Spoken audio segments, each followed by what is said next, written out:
Safdah TV. Apa sih makna kullu?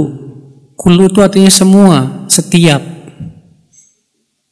Kalau saya berkata setiap orang yang ada di masjid ini silahkan keluar, maksudnya apa? Hah? Kalau saya berkata begitu, setiap orang yang ada di masjid ini maka hendaklah keluar. Artinya apa? Semuanya. Ya.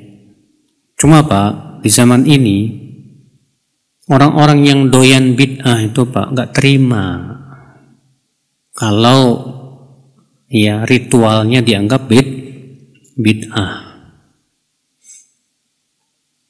Ketika disampaikan hadis kullu bid'atin dhalalah, setiap bid'ah itu sesat. Cari-cari alasan. Di antara alasannya apa? Kata kullu itu artinya enggak semua.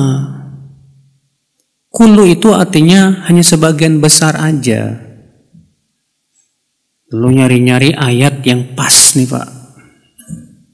Ya. Contoh misalnya mereka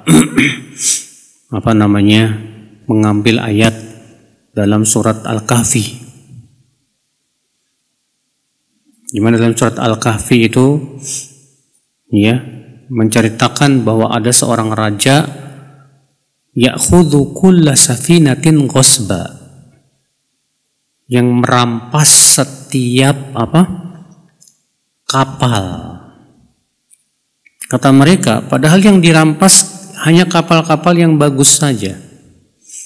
Adapun kapal yang jelek tidak dirampas. Berarti kullu di sini artinya tidak semua dong. Namun kita jawab, kullu di situ artinya semua. Tuh, dari mana? Karena siyak ayat itu sedang bercerita bahwa Khidir membolongi kapal orang miskin. Paham tidak?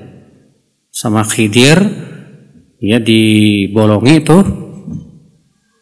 tujuannya supaya apa? Supaya kapal ini tidak diambil oleh si raja yang suka ngerampas ini. Lalu Allah mengatakan apa? Ya, ya'khudhu kulla safinatin ghasba wa amma safinatu fakanat limasakina ya'maluna fil bahri. Ya. Wa kana wara'ahum malikun ya'khudhu kulla safinatin ghasba.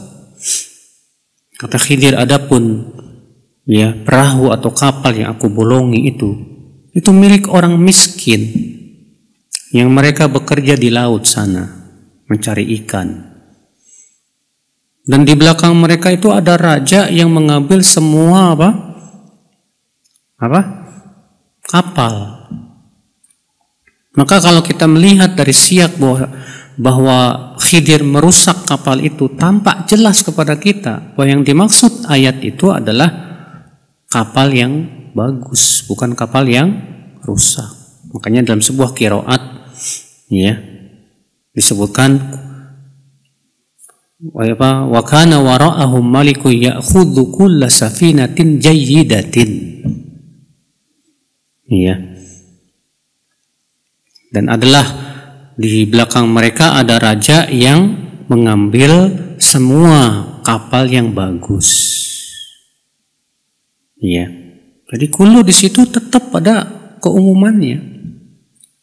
Bukan ya sebagian besar, bukan. Dan banyak lagi alasan-alasan yang mereka berusaha cari-cari yang tidak pernah para ulama terdahulu memahami demikian. Ya. Semua ahli usul fikih, semua ahli bahasa Arab mengatakan bahwa kullu itu artinya semua. Min alfadhil umum, termasuk lafaz yang sifatnya umum. Tapi ya gitulah memang ya. Karena mereka nggak terima ritualnya disebut bid'ah, cari-cari alasan. Ya. Padahal Nabi tegas di situ, kullu bid'atin dhalalah. Setiap bid'ah itu apa? Sesat. Ada lagi yang nyari-nyari alasan, Pak. Katanya di zaman Rasulullah Ada sahabat yang berbuat bid'ah dibenerin tuh sama Rasulullah. Kita katakan, loh, kalau zaman Rasul kan memang zaman wahyu, zaman pensyariatan. Rasulullah membenarkan itu berdasarkan apa? Wahyu. Rasulullah sudah meninggal, wahyu sudah terputus, agama sudah sempurna. Maka tidak boleh lagi ada yang membuat-buat dalam agama ini, ya, bid'ah atau ibadah baru, tidak boleh. Ikhwata Islam, saudaraku seiman, rahimani wa rahimakumullah jami'an. Maka kewajiban kita di dalam masalah agama, ingat ya, masalah agama, karena agama ini milik siapa? Milik Allah. Yang berhak untuk membuat syariat agama ini siapa? Allah subhanahu wa ta'ala. Kewajiban kita adalah, ya, meyakini bahwa agama ini sudah sempurna. Rasulullah sudah menyampaikan semua kebaikan. Maka tidak diperkenankan kita untuk membuat-buat bid'ah dalam agama ini. Ya, cukupkan dengan yang Rasulullah ajarkan, udah.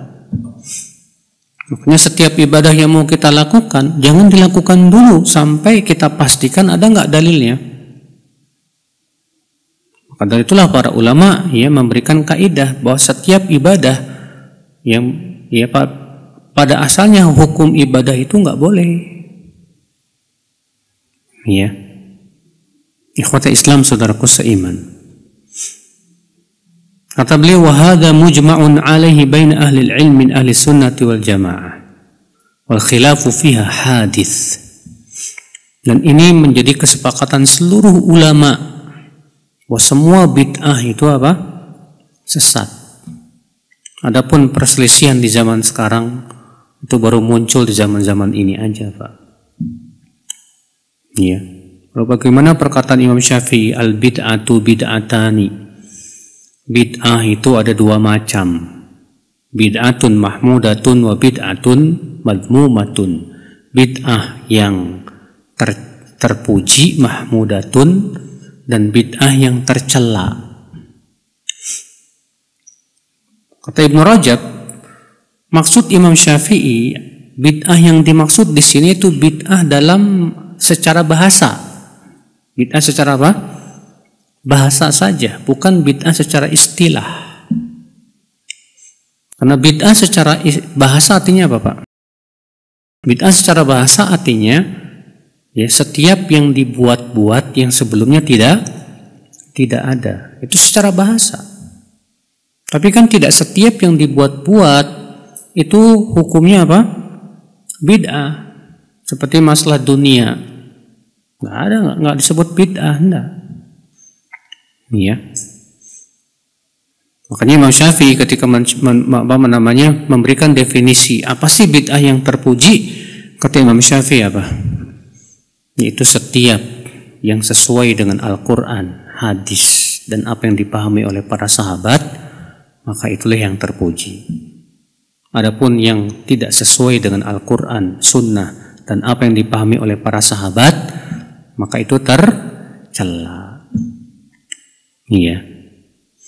Berarti parameternya adalah Quran, hadis, dan apa yang dipahami oleh para sahabat. Itu parameternya.